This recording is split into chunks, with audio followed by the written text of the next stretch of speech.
Welcome to the top 10 most anticipated comics for September 4th, 2024. I'm Mike Spider Slayer. Welcome back to Comic Book Corner 2.0. Guys, it's never too early to start that pull list for next week, and hopefully this list does help you make decisions on what comic books to buy. Before we dive into it, guys, I just gotta give a quick shout out to Whatnot. Guys, there is a link in my description box below. Give Whatnot a try.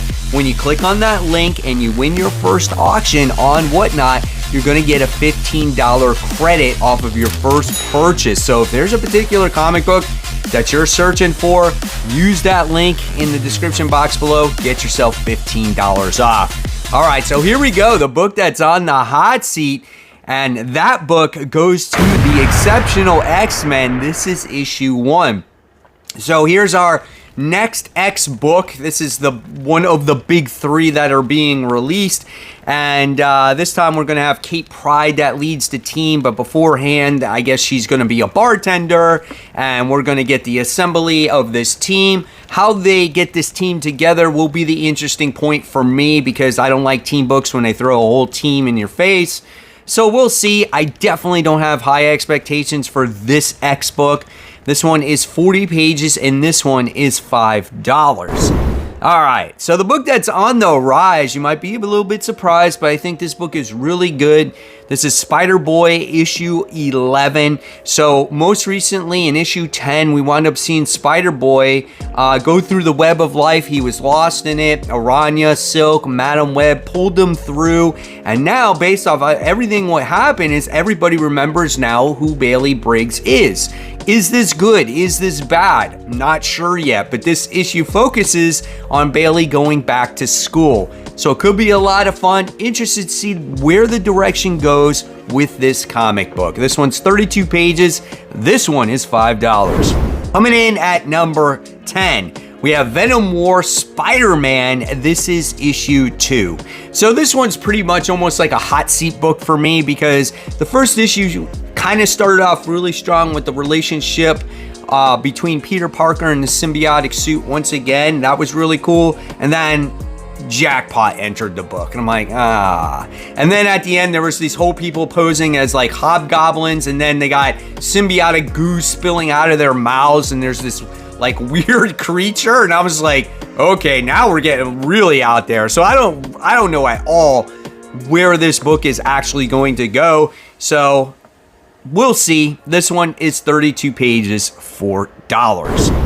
All right, so before we get into number 9, you're probably wondering what the hell is going on with the wrinkled shirt here, Mike Spider Slayer. Can't you do any better?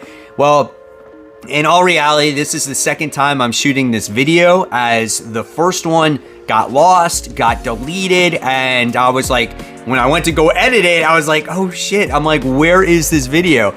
So this is the second time I'm doing it, and I'm wearing this shirt because I'm supposed to be mowing the lawn right now.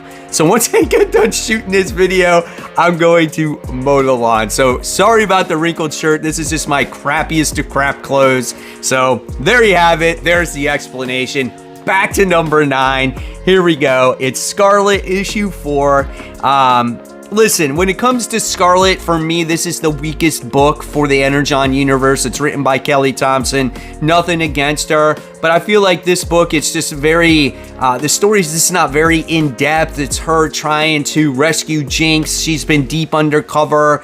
Last issue, it was like she was in a video game trying to attack the main boss, going up the levels of a tower. Reminded me of The Last Ronin. Nothing here that really grabs me. Of course, I'm going to read the whole thing because it's only 5 issues. So this is the penultimate issue, 28 pages, $4. Coming in at number 8, we have Batman issue 152, Absolute Power tie-in. Love the last issue of this. I thought it was a lot of fun with the Bat and the Cat teaming up together once again to go to the island of Gamora to take on the Suicide Squad, which I think was really cool. The thing that held this book back a little bit was the artwork. I've been used to Jorge Jimenez's artwork on the Bat title, and that kind of brings this book down a little bit, but still nothing here where I can say, wow, this is a bad book. This was a pretty good book. Lots of action, lots of fun. There is going to be a backup story in this, so if you care about that, yeah, 40 pages,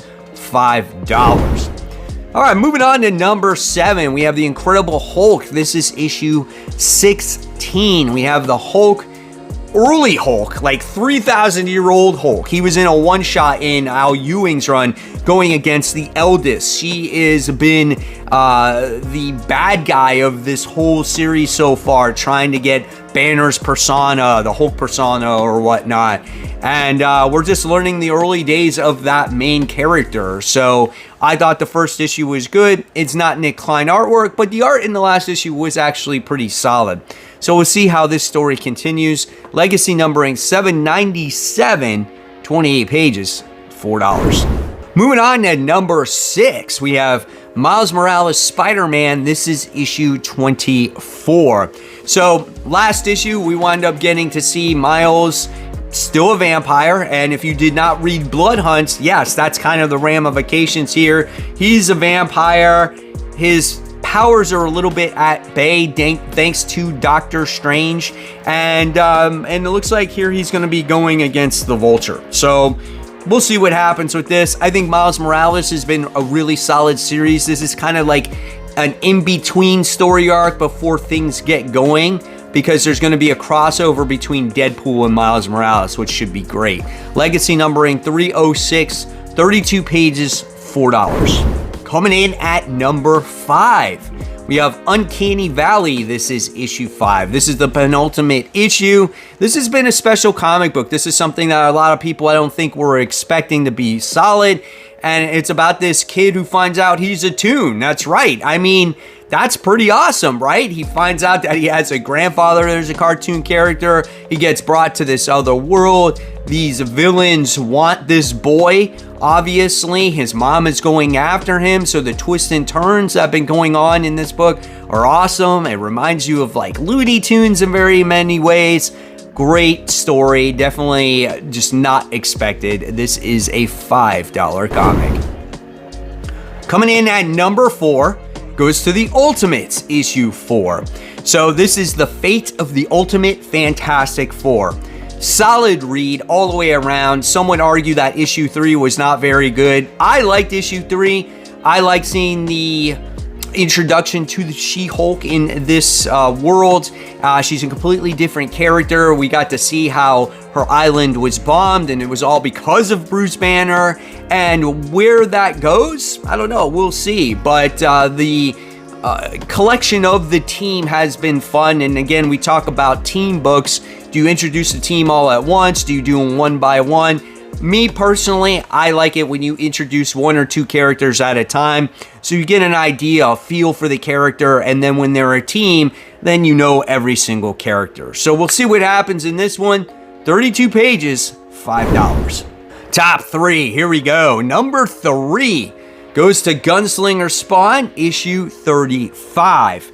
So Gunslinger is one of the best deal in comics right now, $2.99 for the comic book. And I love the story of Javier Gunslinger. He is a Spawn / Clint Eastwood / Wolverine type of character. That's the way that I look at him.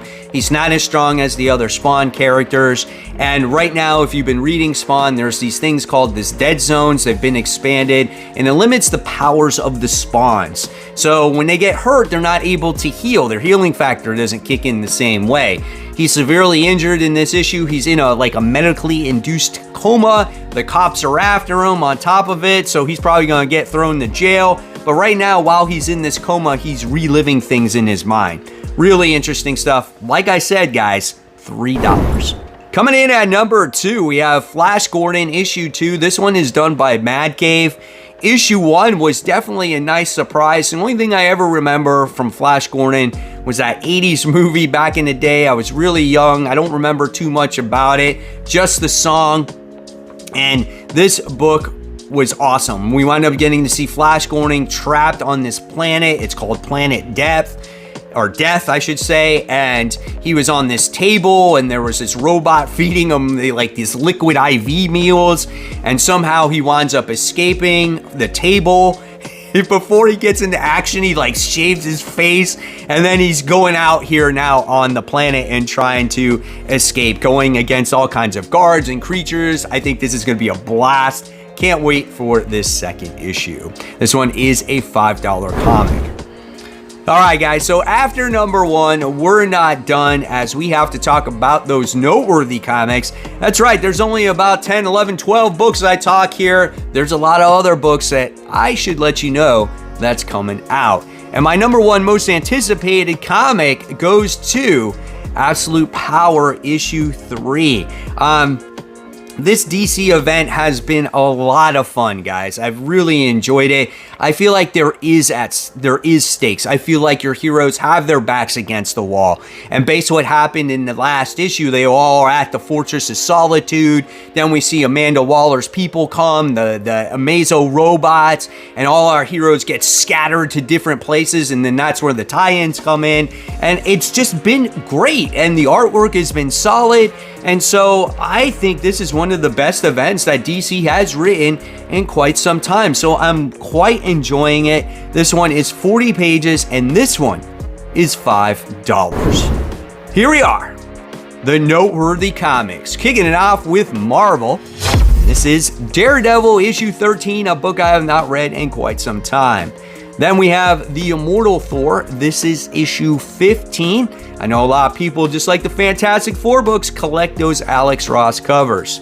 Then we have, which I think is the final issue of this story arc of the Spectacular Spider-Man. This is issue 7. Next, we have Moon Knight Annual. This is issue 1, continuing the Infinity Watch storyline.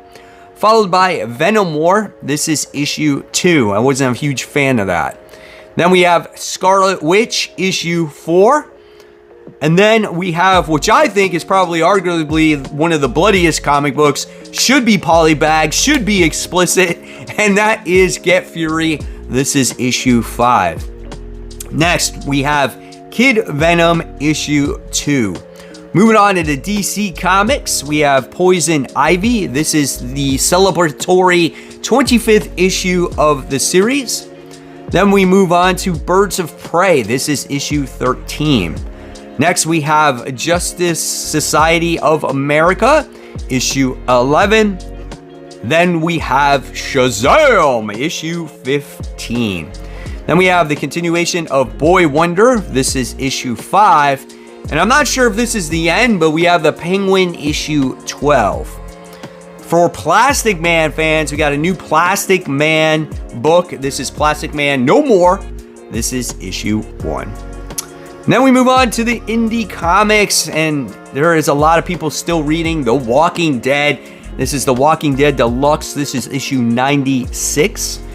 Followed by Tom King's independent comic from Dark Horse, Helen of Windhorn. This is issue 4.